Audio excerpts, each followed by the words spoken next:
GIGGAB, episode 539 for Monday, June 22nd, National Chocolate Eclair Day 2026. Yeah. I could go for a chocolate eclair.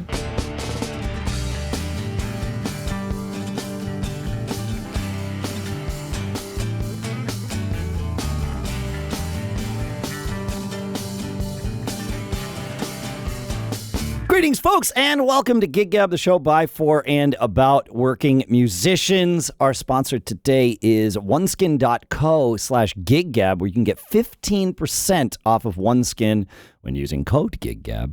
And we'll talk about OneSkin in a little bit. For now, here in Durham, New Hampshire, I've Dave Hamilton. I've been Dave Hamilton. I will continue to be Dave Hamilton. I am Dave Hamilton. And I do have a guest co-host today, but I wanted to go through a couple of things first, including some mail from all of you, and then talk about some gigs that I've had. It's been a crazy week. I had 5 gigs in 7 days, I think. Yeah, I had Saturday, Sunday, Tuesday, Wednesday, Saturday, with the day off in that middle first stretch was a 4-hour rehearsal. So Saturday's gig, the first Saturday, was a sub gig that I was doing for a friend's band. It was with Johnny D and Jim from Monkey Fist, and I was playing with Blaming Abby, their full band, because their drummer had some commitment. I don't know what it was. I think he had a wedding or something like that. You know, 'tis the season. And when I took the gig, 6 months ago, it all seemed like a great idea. But sub gigs mean you got to learn 30 songs, many of which you might not know. We play a lot of these songs in Monkey Fist, which is an acoustic thing. But I've always said in acoustic outfits, the guitar player is the drummer, right? Like the guitar, the acoustic guitar drives the bus, and I am there as, accoutrement, right? Eye candy and ear candy. But I'm not necessarily the one driving the bus. And so it meant learning a lot of these songs kind of from scratch. Like I knew forms, I knew harmonies, thank goodness, right? So I could step into that role. But learning drum parts was, quite candidly saved by Ultimate Guitar's drum charts, which now, if you go and download, and it's not just drum charts that they've added this to, there are lyrics on the drum charts that you can download if they have a pro version of the thing. So an Ultimate Guitar membership for $10 a year, it turns out to be some of the best money I've ever spent in my life. Because, man, otherwise I don't know how I would have done it, because I had... leading up to it, I was in Los Angeles because my son and I were seeing Rush, as we talked about last week. And I got home on Thursday, or I guess Wednesday night, and then, I had work to do and stuff. And then we had this gig on Saturday. So the best prep that I could do, a lot of these songs, I'm not necessarily proud to say this, but I made it through, so maybe a little proud, but not the way I would have liked to do it. But a lot of these songs I've now played one time on a drum set, and it was on stage in front of people. But it all went well. And there was that. And then this past week has been what they call Bike Week in Laconia, New Hampshire, which is about an hour and change from me. And it's a big deal. And so Casual Gravity is kind of a perfect band for that Bike Week crowd, Motorcycle Week. And so we played on Sunday at one of the big outdoor venues, and then on Saturday night at the other big outdoor venue at Bike Week, and both of those gigs went phenomenally well.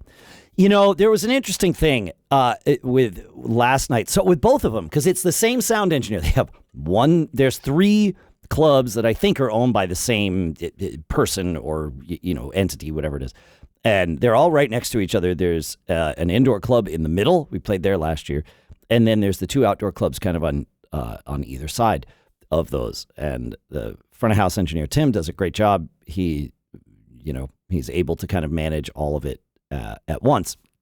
Well, or just by moving in between, and it works. It's great. Everything sounds good. It's all that. Casual is a band that uses a split snake because we're all on in-ear monitors. And we found years ago, as I've talked about on the show, that having a split snake means what we can do is send with a split snake. What happens is every mic channel, we have a 16 channel split snake. So we can do this for 16 channels.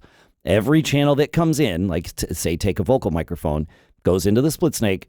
And then there's two tails on the back. One tail goes out to the front of house mixer, and so they can do whatever they want with it. And then the other tail goes to our mixer, and we can do whatever we want with it. And that means gains can be different, all of the things, right? And what's really nice, kind of the net effect of that is front of house doesn't have to worry about anything they do impacting our monitors. And we have the same mix that we had at the end of the prior gig, right? So it makes setup really efficient. But with a festival gig, engineers are often hesitant, especially if they've never done this before. They're often really hesitant to let a band come in and do this. Now, I know Tim, we've worked with him before, but when we got there, he's like, oh, no. It's the beginning of this festival. I'm not unplugging anything from my snake. And that was last weekend. That was the first of the two, we kind of bookended Bike Week. And so I was like, okay.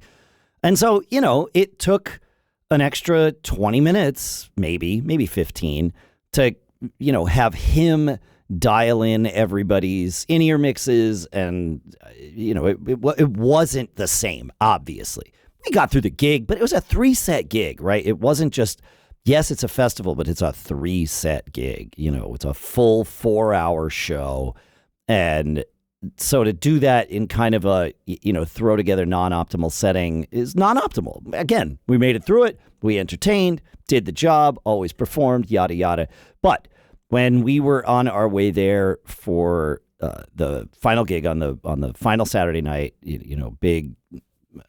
bigger crowd, and it was a much bigger crowd, we all talked about it. And it was like, okay, we're going to tell Tim that we're going to use our splitter snake, and it will make, and it was a tight changeover. We started at 8. We played 8 to midnight. The last band ended at 8. That's how the schedule was built.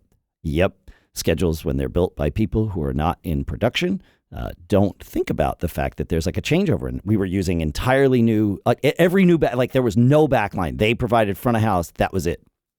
And so we decided, all right, we're going to use our splitter snake for this. We have to. It's the only way we're going to be able to turn this over quick. I staged my drums. I got there early enough that I was able to set up my drums kind of off the stage, and we were able to kind of pull them all on. But when we saw Tim, he's like, all right, yeah, it's going to be a quick changeover. So no in-ears today, just go with wedges. And we were like, no, Tim. I took the lead on it. I was like, no, we're actually going to use in-ears, but trust me on this. You got to trust me. It's going to be better. And I said, we're going to just insert our splitter snake in your chain, and it will, I know it's going to take 5 minutes to do that, but then everything's just done. The monitors are completely covered, and you can do whatever you want to front of house, and you could change gains all night long if that serves you, and it won't mess with us. And he's like, okay. He started to see the light. And by the end of the gig, he's like, I never want to mix anyone's monitors again. I always want to do it this way. I'm like, yes, now you see. I knew he just needed to do it once and see the light, right? And do it with a band that was prepared to do it the right way, because we've been doing this for a while. So it's just it's in our setup. And it was just he's like, you guys are we got front of house, we did line checks or whatever. And he's like, do you guys need anything from me? We're like, no, we're 100% good. And we were 100% good. So again, the benefits of using a splitter snake and really understanding how it works and how to integrate it. And my guess is that next year, Tim will have a splitter snake in his system so that if someone like us shows up with our own mixer, we don't even have to insert our snake in our splitter in there. We'll just take his tails and plug in and go. And that also works great. There's many ways of doing this. So, yeah, just bear that in mind as we're all out there kind of doing what we're doing. We got a couple of questions from all of you. I know, let's see, where are we on time? Okay, yeah, we got a little bit of time. We have a great, a really great guest today and dug into a lot of kind of this kind of stuff. So it's good to set this up. But Mark had a question He says, newer listener to GIGGAB, and figured I would bring a question to the table, a God mic switch.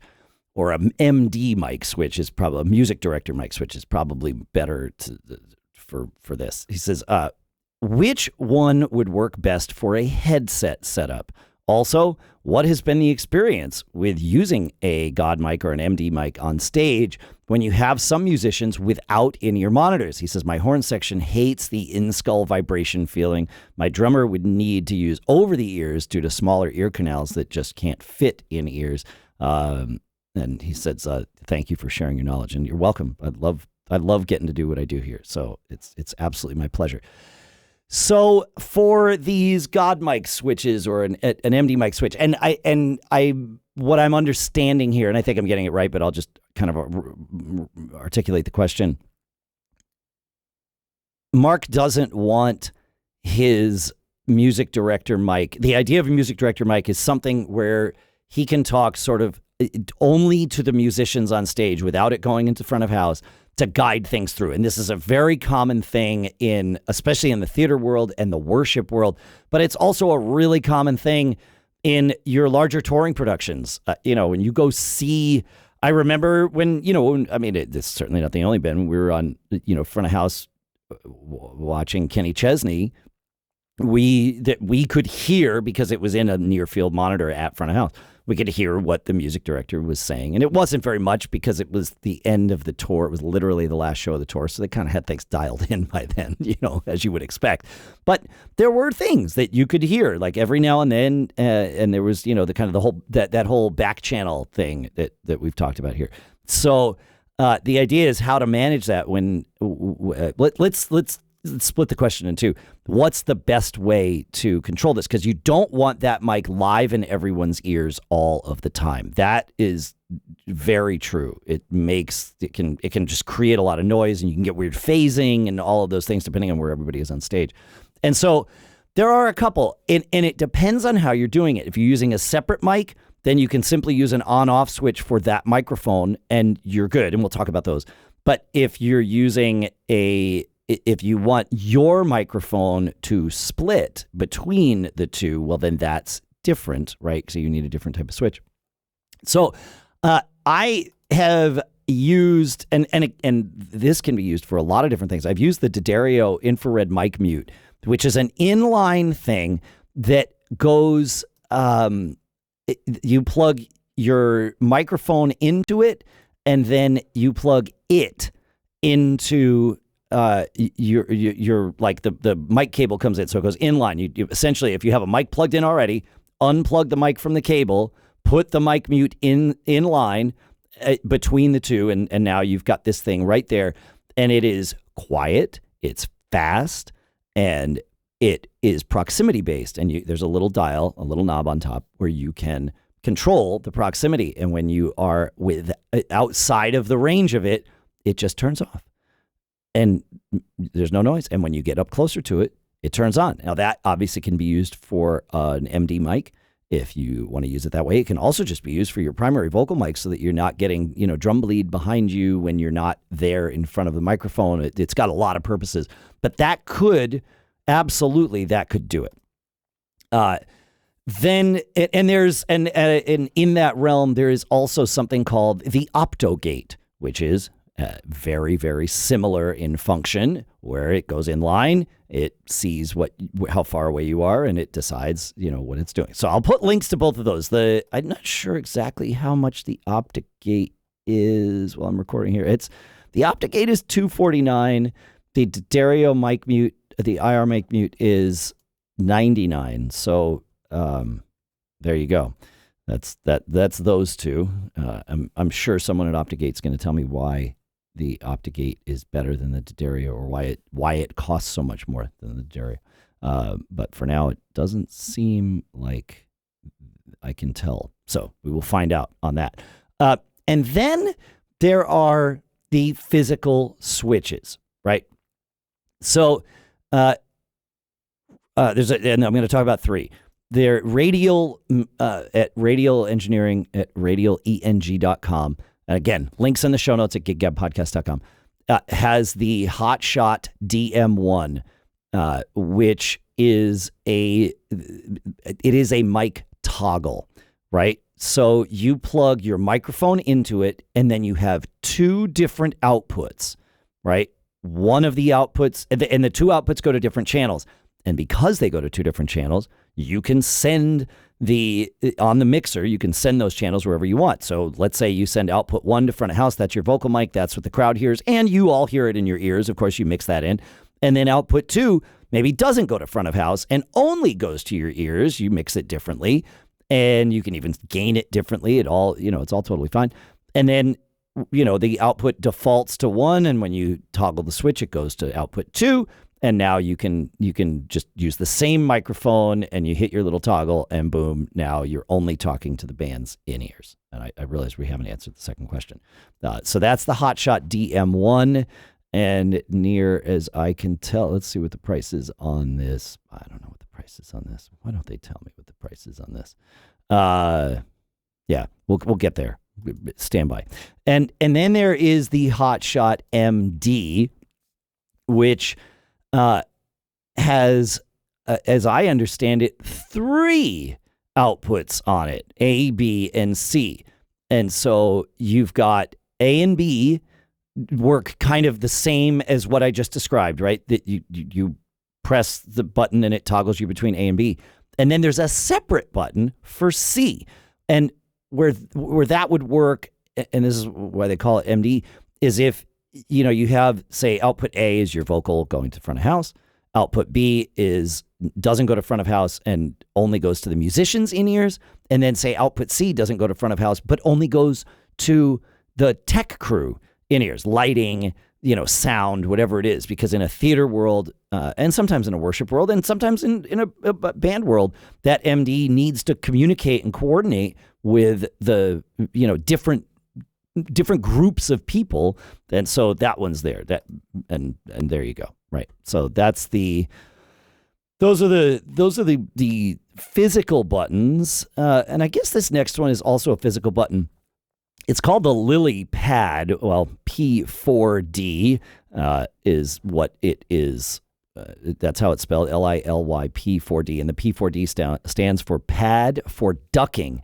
And this is literally a pressure-sensitive pad that you put on the floor. I was able to test this at NAMM 2025, and it's amazing how well it works. And again, all of these things are very quiet. You're not getting pops in front of house or pops in your ears, but it's this pressure-sensitive foot pad. You can set different pressure levels, and it is just a true bypass switch.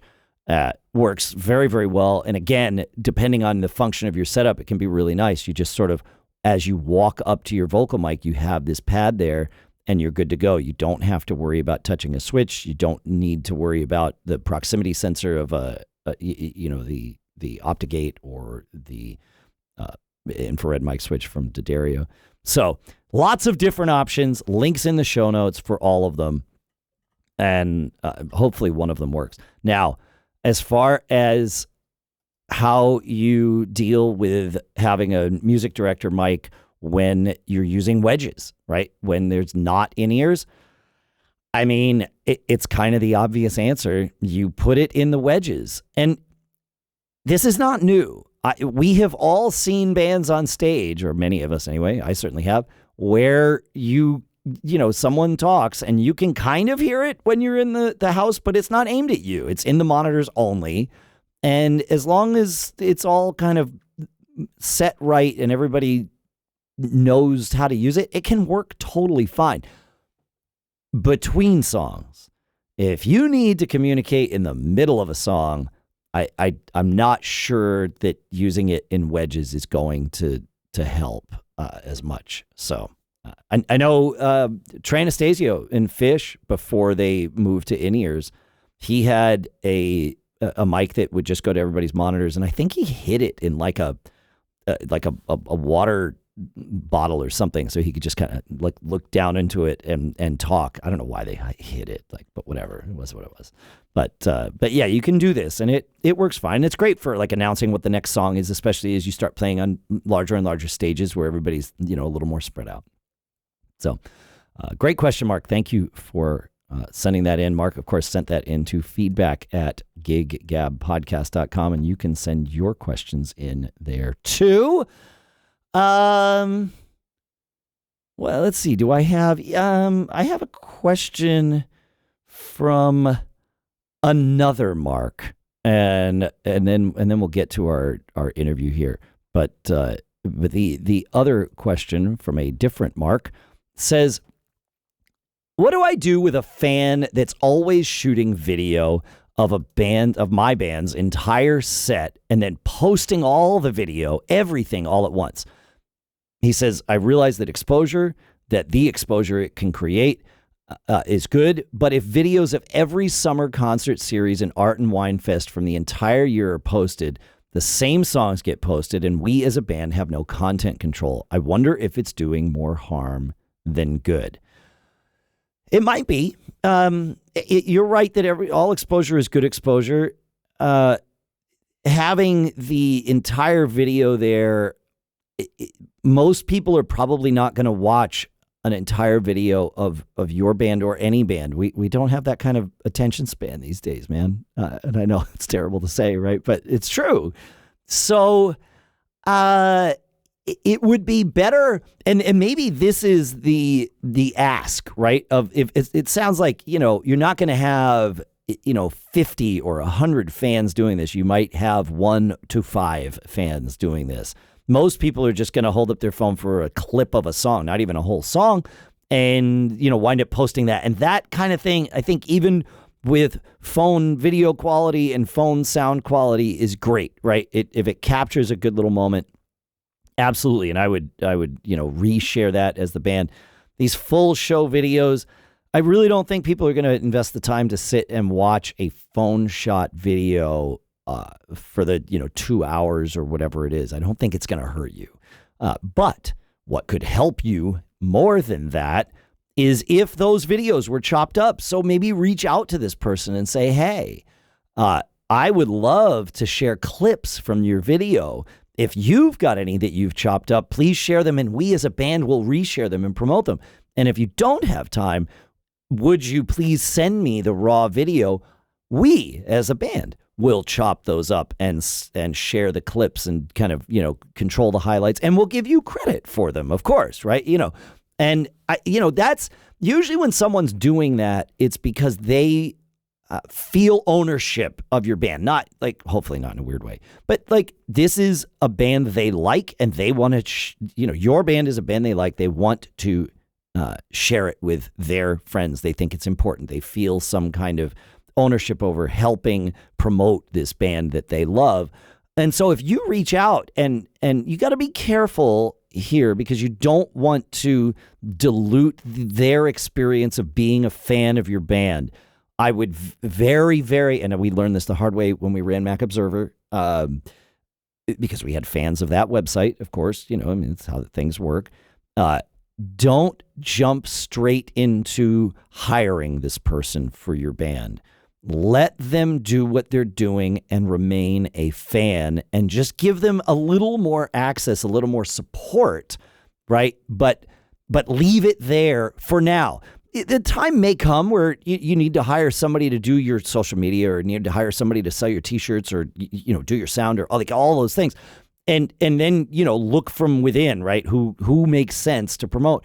But sometimes the best fans are good at being the best fans and nothing more. So think about that. Tread carefully here. But giving that person a little bit of access, engaging with them a little bit, guiding them, while still letting them kind of be that fan that they enjoy being, can be great for your band, and of course for your fan base too. So that's my advice. Questions from the 2 Marks. Thank you for sending those in. Again, feedback@giggabpodcast.com. We'll leave it there because we do have a great interview. I do want to tell you about our sponsor today because it's OneSkin, right? And I have been using OneSkin for a while, right? Here's something we don't talk about enough, because we spend our nights under hot stage lights. Our days are loading in gear, in and out of venues, in every kind of weather, right? And our weekends doing outdoor festivals this summer where the sun is doing its level best to age us about a decade per set, right? All of this stuff kind of leaves our skin ignored. And this is what I love about OneSkin. I've been using it for several months now, and it feels great going on, right? There's this subtle tingle that lets you know that something is actually happening in the best possible way.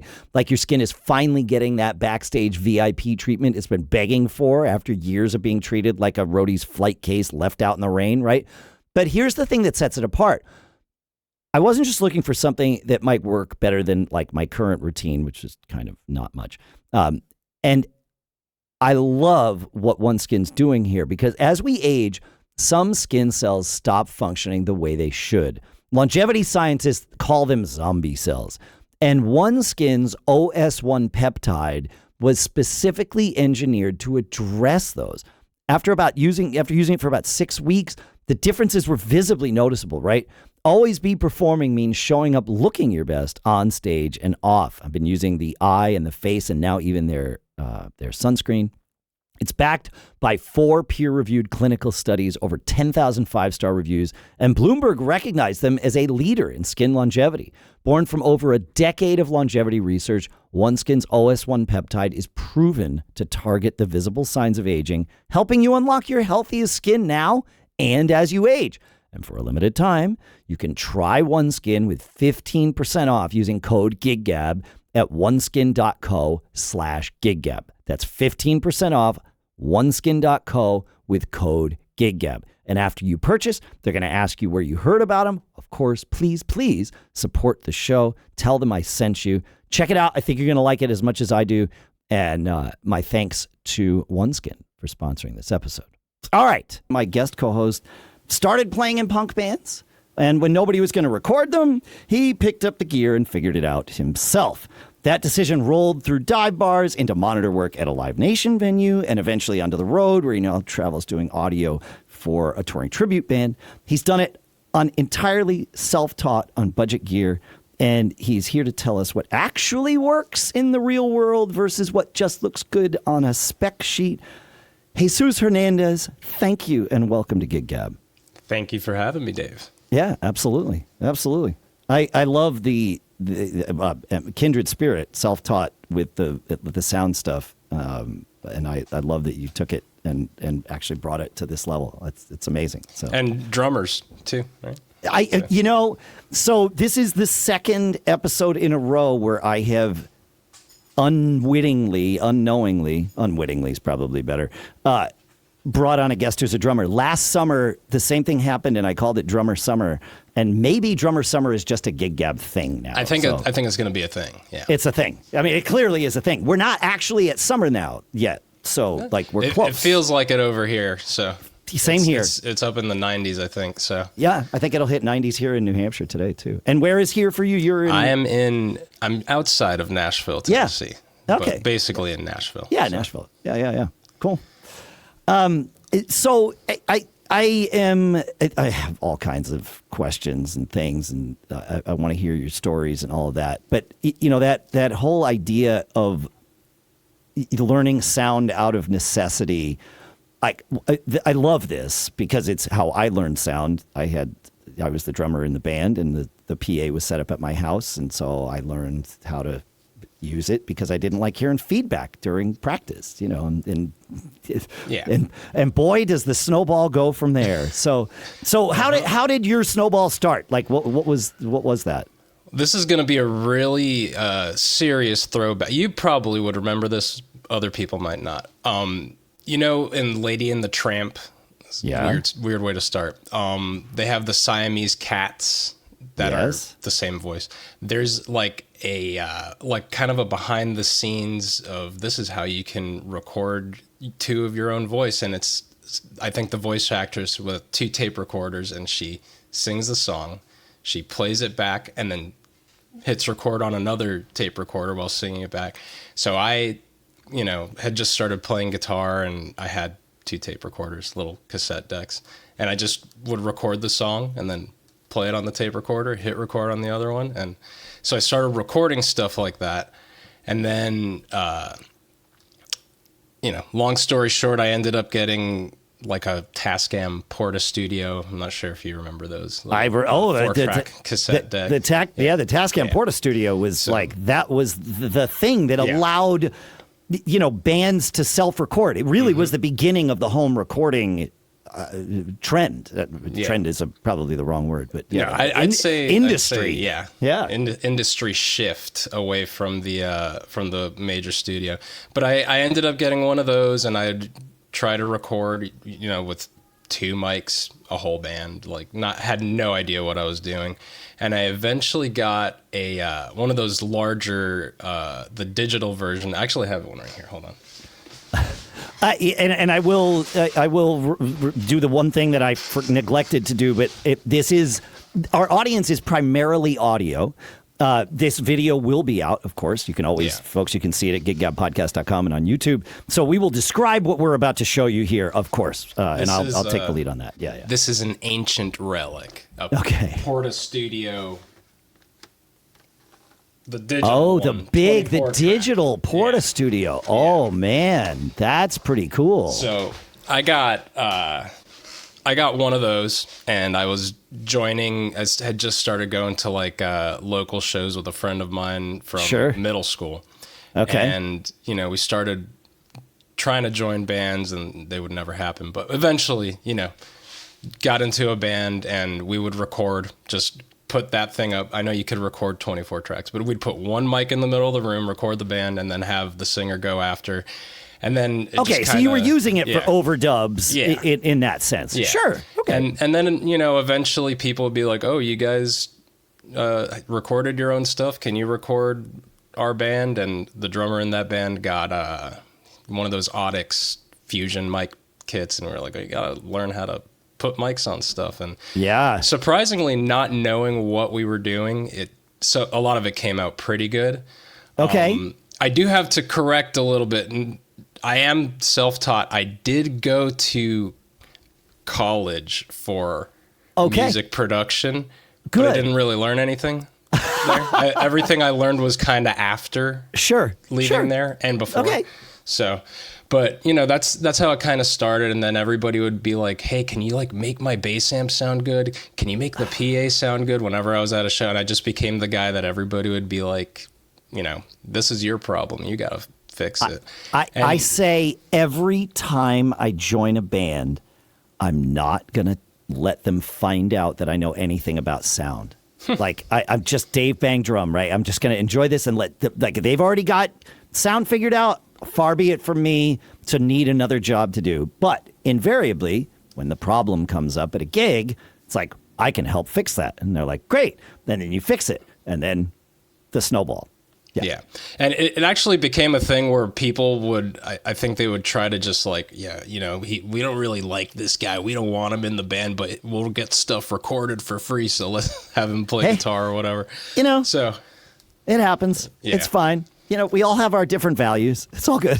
You just got to make it work with whatever you got. But, coming out of college for audio stuff, I was forced to do an internship, which I got at a local theater as the A2. And it was mostly just running cables and putting batteries in mics and stuff like that. In the wireless transmitters and making sure things were turned on. Sure. Yep. And the A1 went on vacation, so I had to take his place for a summer and did a few, I guess they'd call them off-Broadway kind of rock opera pieces. Okay. And the director was like, "I know you go to those rock shows over at Churchill's Pub," was the name of the place that we'd play shows in Miami. Sure. He's like, "Can you bring that sound to the stage?" And I couldn't, because the musicians were professionals and it didn't sound the same.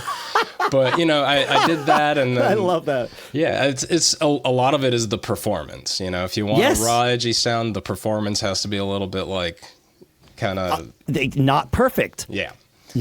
So, but there's a charm in that. That's why people like certain things, and other people like really clean sounding stuff. But from there, I eventually got a gig mixing at a jazz club. Okay, it was weird because it was one overhead mic, a vocal mic, plug in the keyboard, and like it was like just whatever you really need, like nothing, like Sure. no guitar mics, no Okay, bass so you were DI. truly doing sound for the jazz club. It was sound reinforcement, Yeah. at a basic level, right? Like At the most basic level, yeah. that which wasn't projecting from the stage was all you were adding. Yeah. Okay. Yeah. Exactly. Yeah. And it took a long time to wrap my head around it, because I was, cranking the gain on things so that the meters were like, hitting a healthy level, and it would be way too loud. And I needed to really just kind of like listen, and what is it that I actually need, and kind of just feather in a little bit of it. But, at my age, with my experience level, I was just like, yeah, I got to turn the overhead mic all the way up, and I didn't have to. No, So- that's a really, like, my guess is that lesson, or the lessons learned there, probably continue to serve you to this day. Like that, what you just said, I think it's worth repeating. Listen and then decide what to do. Right? I mean, mixing sound is part mixing with your eyes, right? Like knowing, little, like, yeah. okay, there's no distortion happening. There are things you can use your eyes for that are more efficient than using your ears, right? Yeah. But Definitely.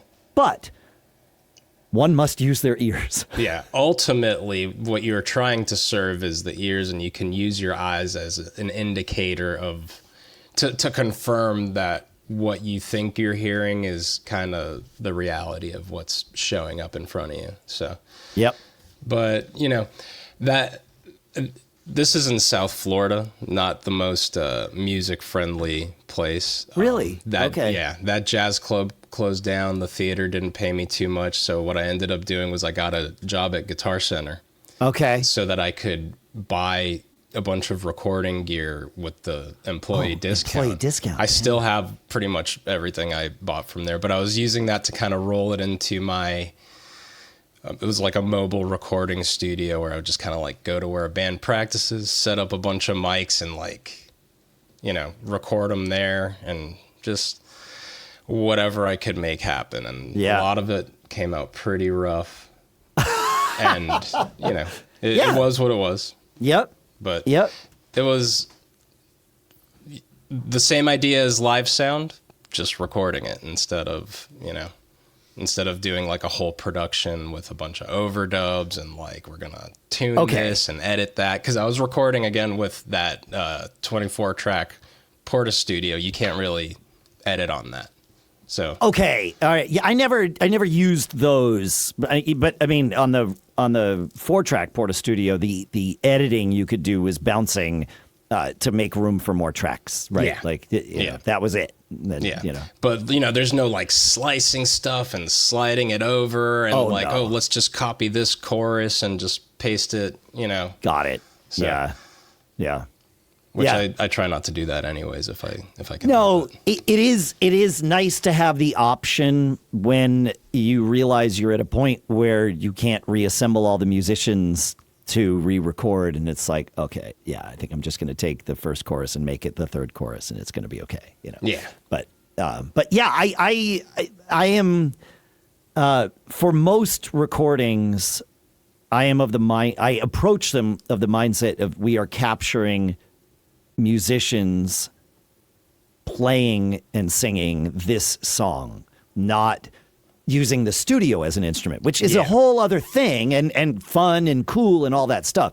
But my default is, what would it be like if this band were live and playing this song? And let's try and return that to whoever presses play on this track. Yeah, that's always kind of been my approach as well, and it's I'm a huge Beatles fan, especially that like Sgt. Pepper, Abbey Road era, and I'm always thinking, what would it sound like if they just played these songs live without all the studio magic, just out of curiosity. And it might not hit the same. They might have to get extra musicians, but some things I feel like require that studio magic, if you will. Yes. And other projects are better served just like, down and dirty, hit it and go. Yep. And we kind of got that with Let It Be Naked, right? Yeah. Years later, of course. Yeah. But we got that ish. And for whatever reason, I feel like it doesn't, the naked version doesn't sound as good as the other version. No, it's not. But that's, that's the production choices, and I guess the band didn't have a say in what was going on. But that's another thing I try to also, like, when I'm recording these bands, I'll like, what do you guys want? Do you want to sound crazy and overproduced, or do you just want to sound like yourself? So, okay. And I'm okay. I want to explore that question in a couple of different ways, but let's stay where we are here. So you're like, what types of answers have you gotten from bands when you're asking that question in the recording context?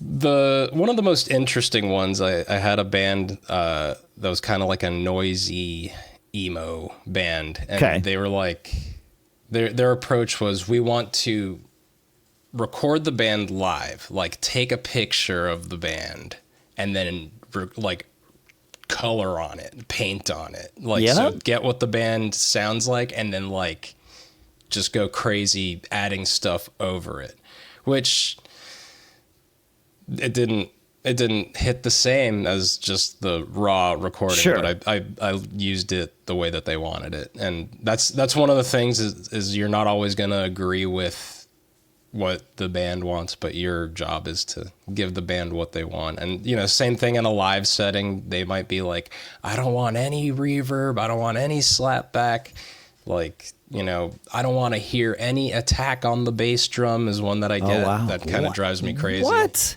Yeah. Okay, because that was going to be the next question I ask is for live, because I think we've had there's sort of an ongoing conversation on GIGGAB that pops up every now and then, and here's a then, perhaps a now, and it's a band and a sound engineer meet as they are getting set up to play a gig together that night, right? So no prior experience working together, and so I think, as both a musician and an engineer, the conversation about what does your band sound like is an important one, and communicating that information efficiently from band to engineer is perhaps the most important part of that. Yeah. So, how do you go about? What's your process when if you and I met now, you were going to mix, we were going to work together for the night, right? What's that process like for you? Well, it kind of depends on a couple things. If it's an original band, I will listen to kind of as much of every era of the band as I possibly could, and sort of try to replicate what they've got on an album, because I feel like that's what they want to sound like. Yep. If it's a tribute band, which I do a ton of, it's the same thing. I just listen to whatever artist they're covering, and I'll try to employ that and get as close to that album sound as I can get. Yeah. With a bar band, I'll kind of have to find I go pretty raw. I do as little processing as possible, and I kind of let the song inform me. Are they playing a Metallica song, and the drums got to have a ton of attack and some sustain and be real crisp, and the guitars got to crunch all the way through. Yeah. Or are they going to do something like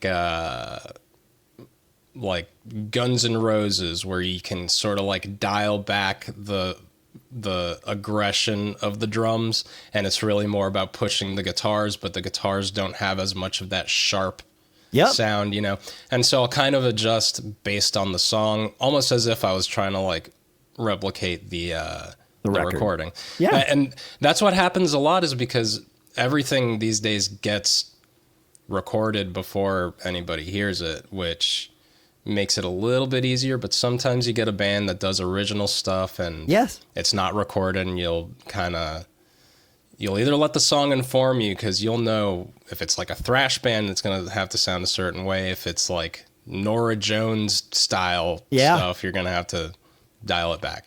Yep. But people have said things to me like, take all that 3K out of the bass drum, just only put it in the subs. And, like for the bass, I don't want to be able to hear any of the finger, just put it in the, like people really don't want their low end instruments to be like heard. They just want them to be felt sometimes. I'm okay. I mean, if that's your band's vibe, if you can do it in the room, because also a lot of rooms don't really allow for, they don't offer that clarity, or they don't have the sub energy in that room. Like maybe they've only got one sub and the band likes to crank it, and there's no way you're going to be able to keep it clear like that. Yeah. So, it's really the recordings really help. I can see that. Just, knowing what sound you're going for will make it a lot easier. So for sure. Yeah. Yeah. It's those festival gigs and things where it's like, the engineer will tell us, I didn't listen to anything. It's like, okay. Yeah. Most engineers do, to be fair, but sometimes it's like, all right, I need to, in 30 seconds or less, I need to tell you how what the people that have heard our band before expect our band to sound like today. That's that's kind of the conversation, is like we're going to work together on this. It's a partnership. You're a fifth band member for tonight. So yep. I do always kind of consider myself, like, whether I'm doing a show or recording a band, I feel like I'm a fifth member, because I feel like I'm playing the mixer board, or whatever you want to call it, playing the console, playing the DAW, almost as an instrument, because I'm kind of controlling the arrangement, like what stands out to people. So it does feel a little bit like I'm performing a piece.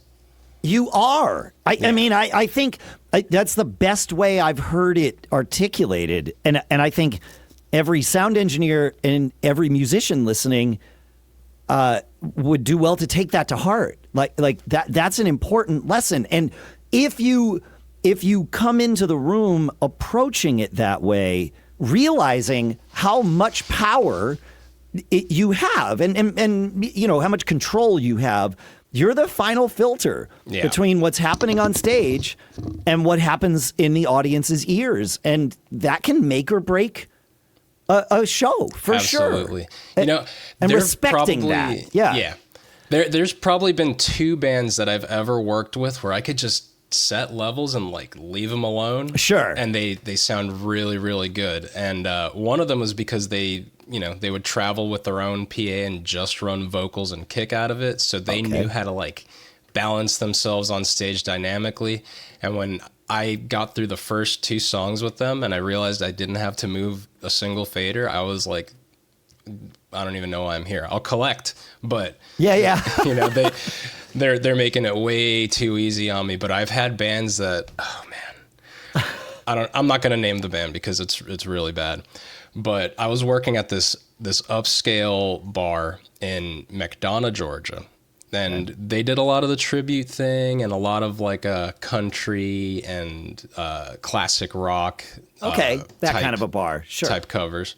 Yeah. And we had a band come in that was your standard, drums, bass, two guitars, and a few vocals across the front. Got it. And,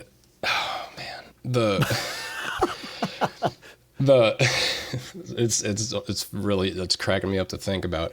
The drummer would get excited and hit things really hard and then settle in and kind of just, you couldn't tell when they were hitting any of the shells. Oh, wow. The guitars, one of them was blasting and there was no top end. It was just it sounded like not a guitar. The other guitar had a little line 6 amp and it was it sounded literally like static. And I couldn't get them to change anything. The bass player was actually pretty good, and he could sing well and loud. And then the lead singer. That's important, yeah. Yeah. But the lead singer would kind of sing like this. But for like, imagine that's supposed to be screaming for like an 80s kind of like a hair metal song. But she would like falsetto whisper it. It was one of the most difficult mixes I've ever had in my life, and they cleared out the bar. Nobody was there. They ended the show early. They told them to go home after the first set. Wow. But what I did for them was I recorded a multi-track of the set, because the bass player was like, oh, can you let me know how it sounds? We're a newer band. I gave him the thumb drive. I was like, listen to this. Put it in your DAW. Balance out just the first song so you can hear what's going on, up through a first chorus. And just hit play and listen to the entire set. Everything that doesn't sound right throughout the rest of the set, that's stuff that you guys need to fix. That's, like levels of the drummer being all over. Yeah. Singer, kind of pushing and then barely pushing. The guitar tone, whatever you hear without processing, without automation, that's what you guys have got to work on. That's what you're delivering for your audience and for the engineer to work with. And I'll use air quotes work with what you're given. Work with what you get. No, that's a really how kind of you to, I wanted to help. But you wanted to help like that. I commend you for that, because on any given night, if I were in your shoes, I might want to help, but I might also be like, I can't wait till this ends, and I don't ever want to think about this. Right, exactly. I was a little bit of both. Right, exactly. But what a great thing for that band, but all of our bands have the ability to do this these days. Yeah. And if you haven't done this yet, do it, because you will learn things, and these will be things that are going to be more valuable than probably anything else you do in rehearsal. Just taking the time to and it's, your advice to him, the coaching you gave him as to how to listen to this is the most important part. You are listening to this as a learning exercise. Don't if you think, what I would add to that is, if you feel good about the gig, wait 2 weeks to listen to this. Enjoy this feeling. You earned if you made yourself feel good, enjoy that. I'm not going to burst your bubble today, but in 2 weeks, you need to burst your bubble so that you can be better. The part of it is, as a musician and as a mix engineer, you're going to have to be your hardest critic. Yes. Because other people might, it's good or it's bad. They might have their opinion about it, but they might not be able to verbalize or articulate what it is that sounds good or bad and justify whether, they still like it. Because, I come from the whole punk scene thing. Sure. And there are bands that they sound bad, but it's so good because it sounds bad like that. But they're, if you're doing Motley Crue and it just sounds really off, it's not gonna work. No, you're not going to be able to level up I know you said it was rare that you and a wonderful surprise when a band would walk in and essentially mix themselves on stage. I think every band needs to aim for that level of control, because once you get there, then your engineer can actually sculpt your sound to the room, which really is the job. And and make choices about bringing. You change your engineer from problem solver to producer. Yeah. And there's a value there. That's when things really level up, and they can say, oh man, well, on this song, I'm going to mix the harmonies this way, or maybe add some reverb to the harmony. You guys are already mixing your harmonies perfectly, so let me add some reverb to them on this song differently than that song. But they trust that what they're going to get out of you in a live setting is going to be consistent, so they can do more for you. Yeah. Well, one of my, I guess this is my signature approach, because I developed this after working the same room for like 3 years, I think. Yeah. I would, it was that same upscale bar. I would get the same bands in over a year. I'd see the same band like 3 times, maybe 4 times. And what I would start to do is I would have the band set up and, throw mics up, Sure. that I know I was going to need, because you could get loud in that room. And I'd say, before I start getting levels on stuff, just play as a band. And then stand back by the bar, listen to the band, take some notes. And then I'd stop them and I'd be like, your bass needs to go way down. Your guitars are out of balance. You either need to go up or you need to go down a little bit. And also, like, you need a little bit more high end on your guitar. You need to back off, just kind of balance them in a sense that, like, before you're doing anything, before you're fixing it in the PA, you're fixing it at the source. At the source, yeah. Yeah. And I would sell it to them like, if the mixer goes down, like if the power goes out and something happens with the mixer, but the stage still has power, you guys will at least still kind of sound good, and I can just like get the vocal mic and plug it right into the back of one of the monitors and flip it around or something, which I did actually have to do that. It was my first show there was my first show that they left me alone, because I had to shadow somebody for a few gigs. Of course. But the first one I had was actually, I think it was a Motley Crue tribute from like Minnesota or something. And they had, the backing tracks, they had the guitars and bass and a bunch of vocals across the front of the stage.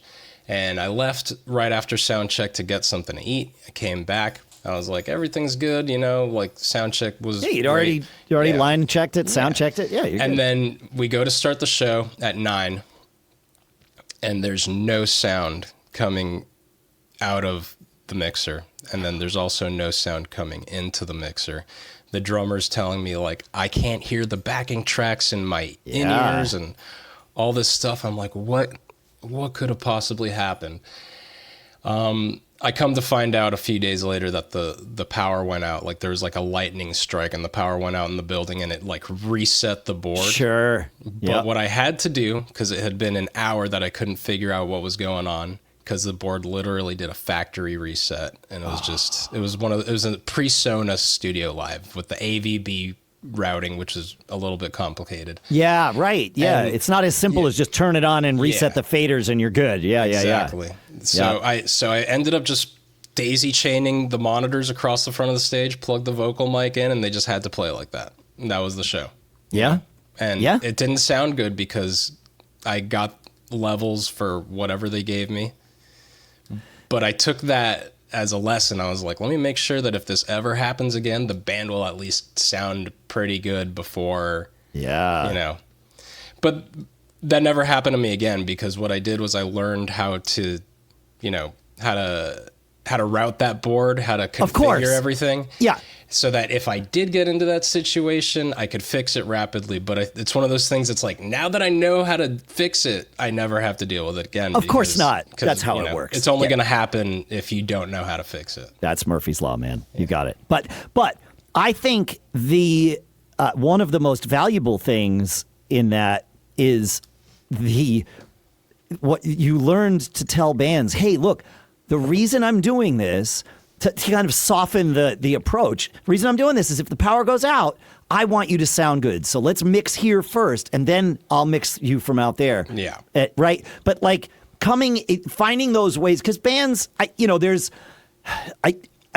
going to say, I don't know why this is. I absolutely know why this is. Bands expect all sound engineers to be like grumpy and jaded and all that stuff. And most engineers are not. But there are those that live that stereotype, right? And so you never know what you're going to get. And I've talked on this show about my approach when I'm coming in, as a musician, softening the engineer up. I always offer some help first before I ask for anything, the whole thing. Because it's a dance. It's a negotiation. Getting to know somebody quickly, and from your side, it's the same thing. And I love that line. I might use that. That's great.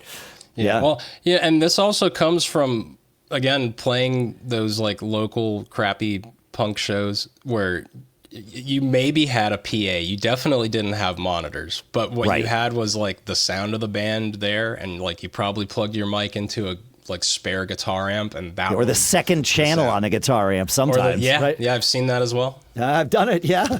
Yeah. So, you know, it really like minimalism, like whatever I can do, like to not have to do a bunch of like compression and like drastic EQ and like matrices and auxes and parallel compression, all that. I avoid that stuff at all costs. I feel like if you can get the band to sound decent on stage, and then you just like reinforce the things that are sort of missing, and then fader ride some vocals and some effects, you can usually get like 90% of what you're actually looking for. Yeah. So. Yeah. There's a lesson here.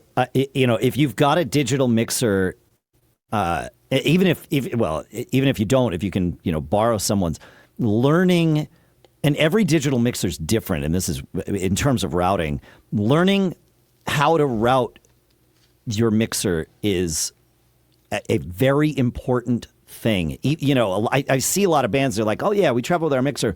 You know, my friend Timmy, he set it all up for us and we're good to go. And I'm like, well, okay, great. But like that would petrify me to be on stage and not know how, like if somehow I was responsible to not know how to like rebuild it from scratch if necessary, would be a disaster. And actually I'm going through that now. This theater that I do a lot of these gigs at, there's always an engineer. We've done some gigs recently. Engineer, she does a great job mixing. It's actually my friend Billy, who is in one of my bands with me. And Billy is a fantastic engineer. Grew up in the analog world, didn't really spend a lot of time in the digital world. And so we had a routing issue the other night, and it's a board I've never used before. But also the room, because it's a theater that does musicals, has like cavernous. Yes. Yeah. Routing it's very complex even for the simplest thing, right? You know, you've got speaker matrices all over the room, and then there's a band pit that's not even in the theater, or not in the you know, in the performance space of the theater, and so there's things routed there, and all, like, and I couldn't fix it, and so I told him, I said, okay, before my next gig in there, and I said to the sort of the audio manager of the studio, who I know very well, and I said to her, I said, look, I don't want to step on your toes.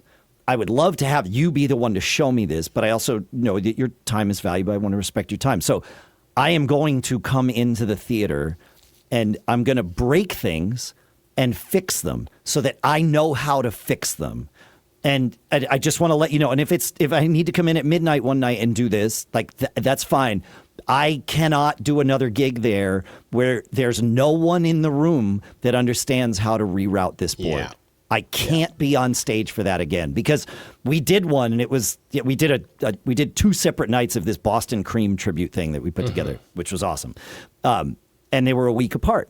First night was great. Everybody was there. The A1, the audio manager of the theater was there. Got it all together. The second night, a week later, it was just going to be essentially a throw and go, right? You know, we got there, we set up our gear, and then go, and it's like, wait, there's no sound coming out. It's like, okay, who in the room knows? And they're like, Dave, can you help? I'm like, I would love to. I happily will. But can I is a different question than will I? Because I will, but I can't. I mean, I'll try, but I have no idea where to even start in this room. Yeah. And it's like, okay, there's a first and last time for everything. And so, yeah. And I come from the analog world as well, where I'm used to like 1 is 1, 15 is 15. There's none of this like soft patching is what they call it, and I refuse to soft patch, like to change the soft patch inside of like an X32 or anything like that. It's just like, why make it more difficult for yourself and for everybody else? But I started working at that theater. It was like a 56 or 58 channel Allen and Heath or something like that. That's what this is. And, it's the Q6. Yeah. Yeah. Well, no, this one was an analog one. Oh, so it was just, so truly 1-to-1. Yeah. So it was truly 1-to-1. And it was still really complicated because you had like your front fills, you had your mains, you had a center, you had the balcony, you had you had basically like a surround sound that you were like manually editing, and which comes in handy like once you understand how to do that. It helps. It's a great tool for sure with learning routing in general, but it can already be complicated, and sometimes the digital mixers make it a little more complicated. But if you get something that you really understand, like an X32 is just the simplest one, it still sounds good after all these years. I don't care what anybody says. If you can get a deep understanding of how to route that thing and how to operate it, you can't go wrong with knowing the equipment. You can always kind of fix it. You could even save your scene on a thumb drive and stick it in there and load it back up, which is what I do in case of emergencies. I was going to say, in case of a factory reset, right? Yeah. Thumb drive to the rescue. Yeah. Yeah, literally. Yeah. But I mean, oh man, I'm also thinking about the downsides of strictly analog, because when I started working monitors, it was at a place called Revolution Live in Fort Lauderdale, and it was a Midas Gold 48 channel, all right, all analog. Half of the channels had something wrong with them. Channel 1 never worked. Like Channel 1 was good, but it was like everything after 23 got kind of funky. And I was running monitors, so I had to ring out monitors with like a rack graphic EQ. I'd get on my hands and knees and push the sliders up and down, and I'd have to have like a stagehand like just point the mic straight down at the way. It was calling out nightmare. Frequencies. Yeah, it would be a nightmare to do. But the guy that got me, you learn a lot doing that, though. Yeah, that's the thing. You learn how to hear frequencies right away. Yeah, and that's one of my strengths that people usually really like about working with me, is that they say that I get them a really good monitor mix. Which, if you can hear everything you need to hear well, you'll play the best you can play. So I always try to make sure that the monitoring is as good as I could possibly get it, and then I'll worry about front of house. But the guy that got me that gig as a monitor engineer, he was brilliant. He still is a brilliant audio engineer, and I learned a lot from this guy about like if you're getting too much low end feedback, you could pop in and out the polarity button, and that will invert the signal, and it'll cut that low hum, which is just like crazy things about ringing out monitors that I've never seen anybody else do. But this guy was brilliant. Do you want to name check this person? His name is Rick Carmona. Okay, he's Miami-based audio engineer. Really, really good dude. Really good sound guy. Used to be in a killer band called No Peace at All. Okay. And he was the guy that kind of like helped push me into a full-time audio career. I was working as a NOC. I don't know if you know, it's a network observation center. Yeah, I know about. I'm a nerd on the other side of things too. So I'd be watching like 100 TV screens to see which one goes which out. Which server went down. Yeah, I'd have to for like $10 an hour or something like that. Yeah, and I'd be up till 4 a.m, and then this guy was like, "Hey, are you looking for some audio gigs?" He gave me like 3 gigs at one time. And I was like, you know what? I'm making like a lot more just doing audio. I think I'm going to quit this other job. And I never went back. It was kind of serendipitous. Like I got that job, moved into like a punk house kind of. Yeah. And he was hanging out. He offered me these gigs, and I did not like working where I was working. Sure. And it just kind of all fell together really quickly. And I was like, if I could just hang on long enough, figure out how to pay the bills and eat off of this, I'll be pretty good to go. And, Miami's not the easiest place to do that kind of stuff. It's like a lot of techno. There's not a lot of like bands. There are bands, just sure. It's not like it is out here in Nashville, or I was living in Atlanta. Okay. There's a lot more stuff for us rock guys, if you want to call it that. Sure. Yeah. Okay. I'm glad you mentioned that you worked at that NOC, that Network Operations Center, because I've been the person at times who's had to call the NOC at 2 a.m. because our server's down, right? And you might have called me. I was just going to say, we might have spoken, right?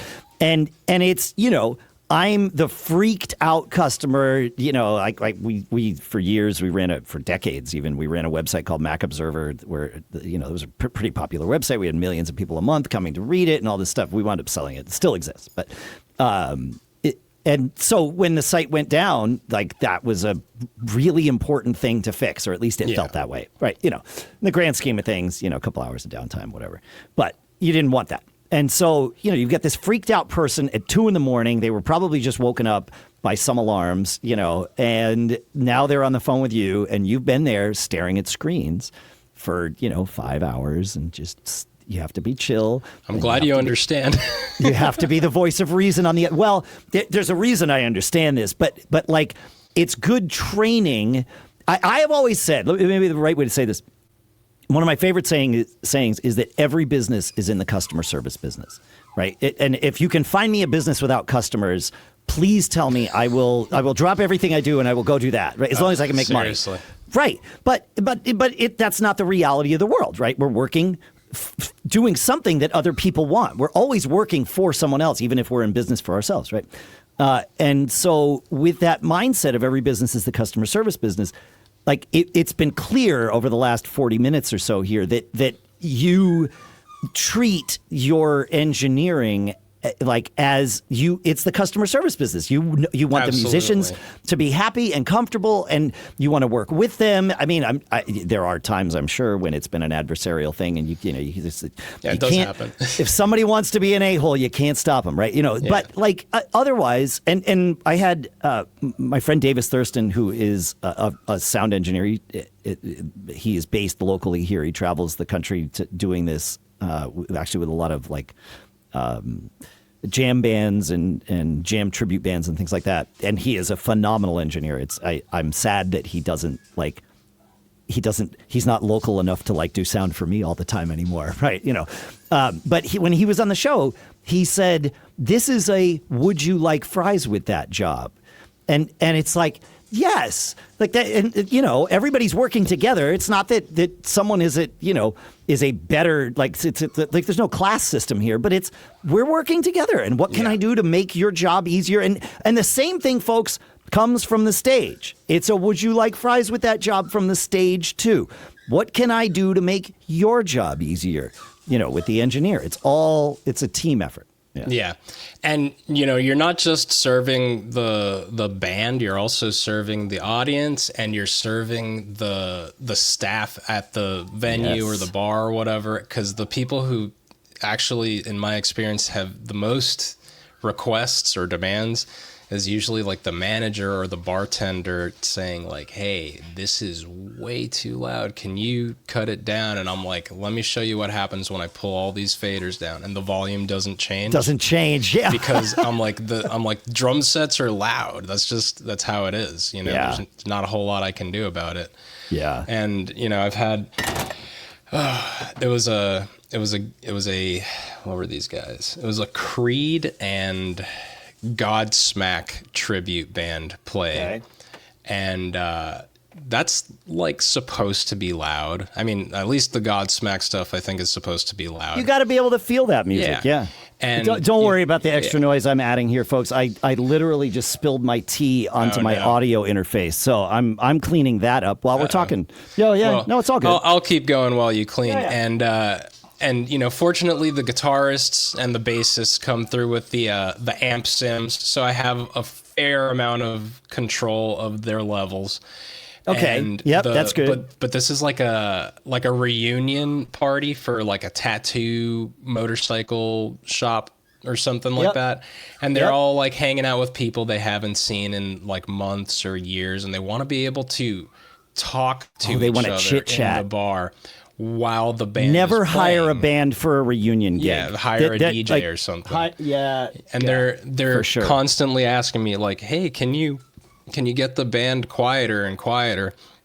And I'm getting them lower and lower, but like the cymbals are now like just killing the room because it's the only thing you hear. Yeah. And they're like, is there any way you could bring the level of the drums down? I'm like, no, there's nothing else to bring down. I don't even have a mic on the overheads. That's just what's in the room.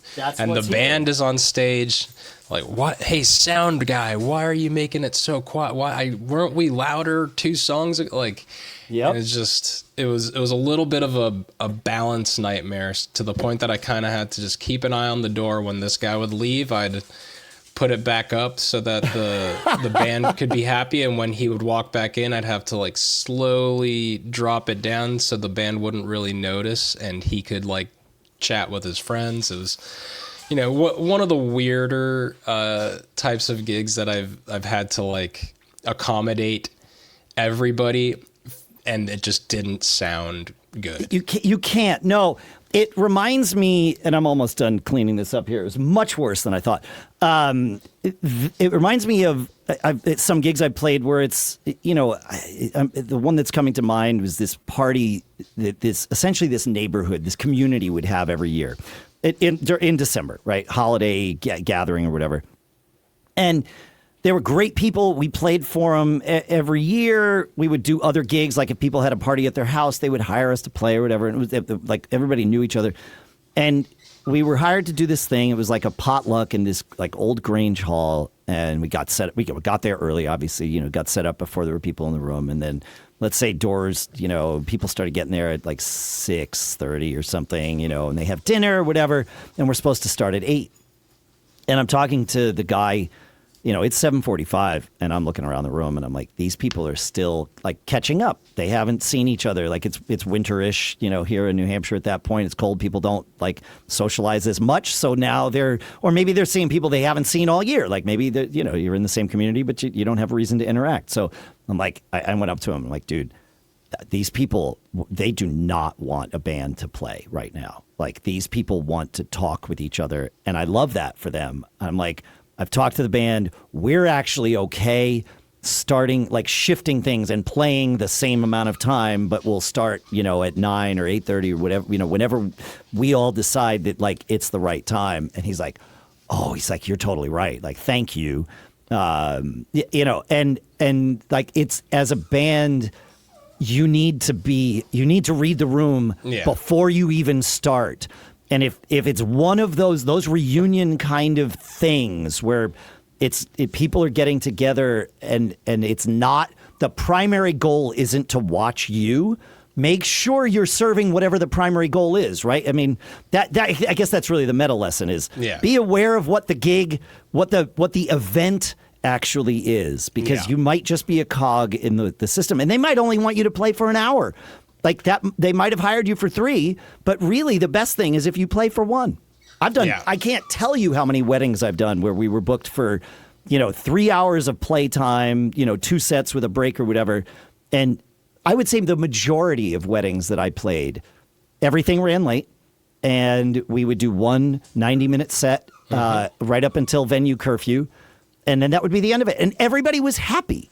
It was that's because that's what they wanted. Yeah, we were there to serve a purpose. That's it. Yeah, exactly. And I've even when I was playing in like a cover band out here for a little minute, we used to play at I don't remember the name of the bar at this point, but they had like a SPL meter. Right in front of the stage. So, and they would say you can't get any louder than 98 dB. So we'd be like watching that meter while we were playing, and you had to stay. Was that 98. Like 98 average over a period of minutes, or was this basically real time? Like it was peaks. I think it would average every like 3 seconds or something like that. Oh, that's not okay. Then that so you're essentially measuring peaks. That's no. Yeah. Oh. So if you like Fortunately, the drummer that we had, because that really all comes down to the drummer. With your guitar and bass, you could just turn it down a little bit. Yes. But the drummer's really the one kind of controlling the level of the room and stuff. Fortunately, this guy had like a gentle cymbal and like a decent, solid shell kind of dynamic going on. And every time he would like hit like 102 or something, he'd be like, okay, let me just like drop it back a little bit. And it's challenging because as a drummer, you probably know that if you have to lay back too much, you can like lose the groove a little bit. It is a trick to learn. Yeah. I've done a lot of theater. I've done enough theater work with the band on stage, right? Where like the vocals must, like, you are the least important thing here in that. Like, the show's not about you, maybe is the right way to say it, right? You are there to serve the show, and certainly the spoken parts, but if you're making noise during the spoken parts, you're probably not going to get another gig. But when you're supposed to be playing, still the vocals need to be almost shrill, right? Like, I don't like the way musical theater is usually mixed, because it's like, neither do I. Right? It's like, and they make the cast recordings the same way. It's like, I can't listen to this. It drives a nail into my brain. It's not blended enough. It's not blended, right? But it's not. So it's like that is the way musical theater is. We could argue about it all day long. Actually, you and I sounds like a Morrissey record. Exactly, where the vocals are just shrill and soaring. Yeah, exactly. But you cannot overpower things, and I've had it. Especially early on. But I mean, it would happen where in the theater where we were always on in-ears, which is great. I love in-ears, and I would be like. We'd be maybe in the middle of songs or something, and I'd hear in my ear, Dave, if you can hear me. He'd say, like, if you can hear me, just, like, raise your right hand. And I would, like, kind of do this, and raise my right hand. And he'd be like, right, okay, I need, like, maybe 20% less from you. I'd be like, that's okay, funny. Got it. Yeah, right. But I learned how to play with energy, while maintaining the tempo, while maintaining the intensity, and all of that stuff, while not necessarily bashing. And it can be there. I learned a lot of tricks while I was actually learning how to do it. But the tricks were lighter sticks, for sure, makes a difference, and the shape of the bead of the stick, because oftentimes it's like the ride cymbal is worse than the snare drum because you're not thinking about the ride cymbal being a problem. And then also putting some gel especially on the ride cymbal, or even on the crashes. Yeah, on the cymbals. Yeah, definitely. It can make a big difference. Like some tape, even. Tape works too. Yeah, put a little tape underneath, even. Yep. And but then over time, I've learned how to kind of soften my approach without changing anything else about the way that I play. And it worked. Like the other night, we had this sound engineer, dude. He used an analog board. He didn't have a snake. It was a weird room. He brought his own board, and I'm like, oh my God, you have an analog board. Look, we've worked with him before where it's a walk-on, and he's like mixed the house's digital mixer, and he's been okay for that. But he brought this huge I don't even know what it was. And he's like, do you guys have a snake that's long enough to get like out into the room? I'm like, no, like that. No, I don't. Like, we can talk about why I don't, but the answer is no. Like, we're in the middle of we're just going to work together. We're not going to yell at each other now. And he's like, I guess I'm going to have to set up the mixer on side stage. And of course it's an analog mixer, so there's no iPad to take and go and so he's got to keep walking back and forth, and he didn't do that enough. And for some reason he also set his mains up at nipple height, I call it. I like to put mains at forehead height, because as soon as people were up and dancing, you had a bunch of variable low-pass filters moving in front of the speakers. And people in the back were like, it's weird, the vocals kind of keep cutting in and out, and the guitars keep cutting in and out. And it's like, well, it's not cutting in and out. You just have something in the way. You can't hear it. Yeah. That reminds me of a festival I worked. Are you familiar with Soca music? Mm-mm. Okay, it's like drum and bass from the Caribbean. Okay. But really sped up. If you've ever seen the infomercials where they have the these Caribbean music festivals, and they have a girl on Sure. a ladder. She jumps off and does a split Yeah. landing on the guy. Yeah. That's what it is. That's soca music. And Okay. they have a bunch of DJs, and they have 100 of their friends just like hanging out on stage and putting drinks on the console or whatever. And I had one guy Sounds like that a was funkadelic gig. Yeah. it was crazy. Yeah. And I did a bunch of these, and they would always overplay until like 3 a.m. instead of midnight. But this one guy was like, I can't hear what's coming out of the side fills. Can you turn it up? Can you turn it up? So I'd start turning it up. And then like he would be like, hey, it's way too loud. Can you turn it down? Can you turn it down? And it was constant for his whole hour set, until the point that I started watching, and what would happen is that somebody was standing in front of the side fill, like just hanging laying out back on it. And then he would say, it's too quiet. And then the guy would move out of the way, and he'd be like, whoa, that's so loud. And then I'd be like, hey, it's because your friend is literally covering the speaker. And he's like, no, that's not how that works. I was like, watch. That's literally how it works. I was like, I'm going to leave it cranked, have him stand over there for 30 seconds, have him leave. He's like, wow, I didn't know that. But if you're blocking the sound, you're blocking the sound, right? Yeah, the high end sound anyway. Like, low pass might get through, but yeah. That's what he needs to hear on stage, because he's standing on top of like 10 subwoofers. Yeah, he doesn't care about the low. Feel the bass. But right. He can't hear the articulation of what he's trying to mix there. Yeah, and it's funny to me how people don't think about, like, if you have your earbuds and you just cover them, you're not going to really hear much out of it, right? If you're talking and it's the same concept. It's literally the same concept. Yeah. So it's some people I feel like just need to be educated about how these things work. There is an education thing. I mean, my question the other night was like, how have you done sound for 3 decades, and these are still the choices that you would make arriving at a venue? That it's like, and I'm sure there's an answer to that question, but I'm fine leaving it at rhetorical. And okay, now I've just rearranged the priority list of engineers that we will call. That's all. Mm-hmm. Yeah. That's all. Yeah, it's fine. Lesson learned. All good. Yeah, definitely. Yep. There are a few guys that I've worked with or had cover for me where I've had the venue tell me, and I've made the realization myself, where they're like, we are never calling this guy again. It sounded so bad, but I'm like, this guy's been doing it 3 times as long as I have. He's got better equipment. He charges more than I do. Like, there's no reason that this guy should be. Maybe I need to raise my rates. I was just gonna say, okay. Yeah, I'm glad you saw it. Yeah. Yeah, but it's tough because I keep moving and trying to break it, especially into a city like Nashville where it's oversaturated with guys like me. I'm not going to be going around asking top dollar. And, like, not getting any gigs. I have to, like, kind of build rapport with people and stuff like that. So, right now I've been steadily working with only one band since I've moved out here.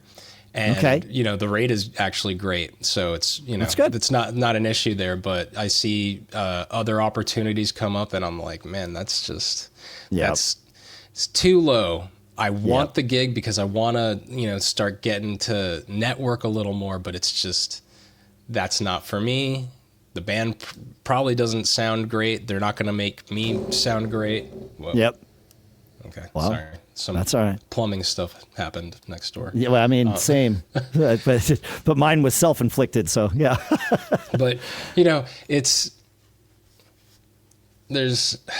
Yeah, and I go to festivals out here sometimes, like down in the park. They have those like community festivals. They'll have a few local bands, and I went out with my wife and my kids, and it was a nice outdoor festival, and the setup was gigantic. The guy was walking around with an iPad, mixing everything. I could watch him. I could literally stand next to him and just follow him and hear what he's hearing. Yeah. And I was like, man, my ears are bleeding out here. How did you get contracted for this gig? I didn't say that to him. But sure. That's what you're thinking. Yeah. And I pulled out, everybody's phone can have that app that tells you the the SPL or the, oh yeah, the DB level or whatever you want to call it. I keep it on the face of my Apple Watch. I like to, it's great. So I pull it out all the time, and I pull it out, and it was 80 from where I was standing. I was like, why does it hurt my ears so much? And it was really just the choice that he was making to have like everything with like a super high shelf on it, just kind of like, I guess he didn't know how to carve stuff out, so he was adding a lot of like that painful high mid area. Yeah. And I was like, at 80 dB, that shouldn't hurt. No, 80 dB is, I mean, that's not shouldn't be. It's very quiet. I mean, it's not very quiet. It's quiet especially for music. And being outside and being like maybe 10 to 15 yards away from the line array, that shouldn't hurt. I worked in smaller rooms that are super reflective everywhere, and been hitting 110, even 120, and it didn't hurt. It was a little bit like you couldn't talk over it or anything. Sure. It sounded good. It felt good. It didn't hurt. You know, and that's true. It makes me wonder how, like, what was he hearing that he decided that it needed to be so shrill? And I wanted to help him, but I was, out with the family. It was not working. It was not on the clock. No, it's not. Yeah, sometimes it's like, not my rodeo, not my monkeys. Yep.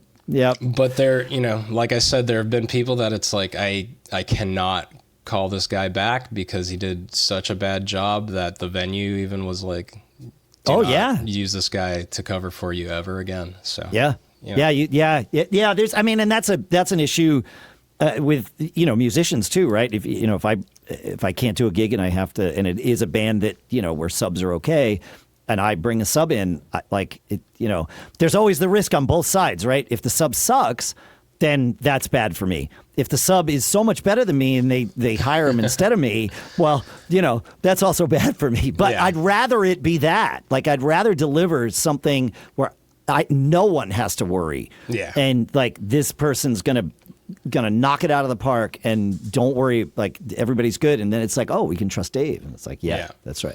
Yeah. And out here, I did my intention when we moved out here was actually to try and see if I could get more session player type gigs. And so I did a few gigs subbing for bass, and I had one where, I like to think I'm a pretty competent bass player. I can play well, I guess. Sure. Yeah. And I can learn songs very quickly. I know the scales, all that kind of stuff. I can figure a lot of stuff out by ear. But I had this one gig that I picked up as a sub, and for whatever reason, just me and the drummer were not gelling.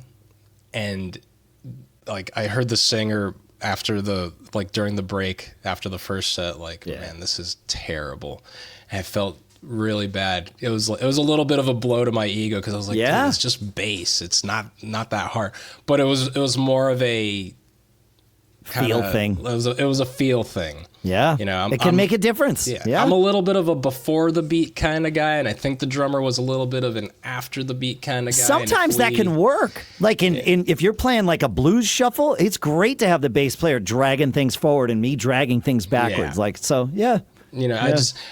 they were doing like Kiss. They were doing like some Tom Petty and like Matchbox 20, and like that stuff's got to be like everybody kind of right on. If not, together. The drums have to be a little bit forward, except for that Tom Petty stuff, because Stan Lynch be behind. Stan Lynch was late. Yes, I love Tom Petty and the Heartbreakers, but when I listen to any of those recordings, I'm always like, man, if I could just put the whole band except for the drums on a delay send and just delay it a little bit so it lines up with the drums a little better. Yeah. Just because I play drums ahead of the beat. I practice with a metronome. I record to a click. I look at it to see like how close am I, and I'm always just like right before. I don't know. Yeah. I just hear. You just play ahead. Yeah. That's what I'm used to hearing. That's how I play bass. Not enough ahead that it's like really off, but just before the click. And I think this drummer was more of a like, I practice to a click, but I wait for it to click and then I hit. Yeah. And it didn't gel. It made me look really bad, and it made me feel like like, maybe I shouldn't be subbing on bass. Let me go back to doing audio. Make more money that way. Yeah, right. Well, I've had other guests on the show who have, moved to Nashville and done this, and every one of them has said, "Oh, Nashville's like a 10-year town. Like it takes, it takes." I mean, but that's kind of true in a lot of things. Yeah. Overnight success usually takes, a decade, right? Yeah. So, yeah. But you've got a Definitely. gig. But before we wrap up, who are you mixing now? Who is this band? So right now I am usually on the road with a band called Face Value. It's a Phil Collins and Genesis tribute band. Oh, wow. And I'm sure that you could probably appreciate that as a drummer percussionist. Oh, yeah. It is a lot of fun. There's, full horn section, congas sometimes, like there's 2 drum sets. Yeah. So I'm really? like, Doing I'm the whole maxed thing? out. Yeah, maxed out on channels. I'm like having to plug things into auxiliary inputs and stuff, and it's a lot. It's a fun. lot. Just the loading and setup can be like an hour and a half sometimes. Yeah, I bet. They sound great. They're getting better every time that we play because I guess the horn section is kind of newer and they're starting to really lock in. And I'm a big fan of Phil Collins as well. So I have great. a really, really good time. And we do a lot of these kind of cavernous theater-esque type of venues. Yep. So it makes me not have to use any reverb that is not real. That's great. Yeah, So right. Yeah, it's a lot of fun. And I'm mostly working with them right now. That's great. That's a great. I mean, it sounds like a great band. Yeah. Yeah, and I'll pick up other gigs here and there. Yeah.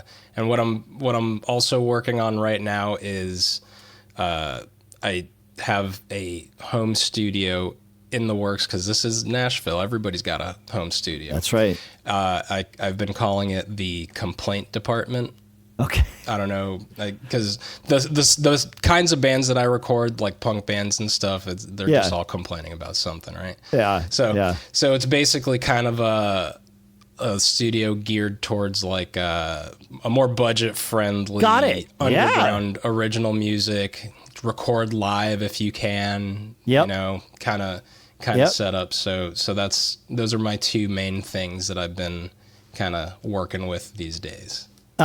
If somebody wanted to find you, maybe to record in your home studio, to have you to do sound for them, is there a website or a socials that we can share? There is my Instagram account, which is at Jesus and the Complaint Department, or Jesus and the Complaint Department, whatever you're comfortable with. Sure. And my website right now, I cannot remember off the top of my head. All right, well, send it to me, and I'll make sure it's in there before it goes out. I'll send it to you. It's like a Wix site right now. I'm not trying to shell out a ton of money on nothing wrong with Wix. Right, They do a good job. So I'll definitely shoot you the link for that, and you can check out some samples of my work and amazing. Shoot me an email, and I'm also interested in playing on people's stuff as well, not just recording other bands. So I'm kind of open to different things while I'm out here. Amazing. Love it. I love it. Thank you for taking the time. What a blast this conversation's been. And I know that there's a lot of stuff. I learned stuff. So I know that everybody listening is going to learn something too. Yeah. Thank you for having me on. Absolutely. Before we say goodbye, there are 3 words that we like to send people off with, and I could certainly say them, but it's better if you say them. So I'll leave you with the 3 words. Say them however you like, and then we'll say goodbye. All right. With the consideration that life is a stage, always be performing. Well said. I like it. Thank you for doing this, Jesus. What a blast. Thanks for listening, everybody. GIGGABpodcast.com or feedback at GIGGABpodcast.com or at GIGGABpodcast on all the socials. And always be performing. We'll see you next week, folks. Later.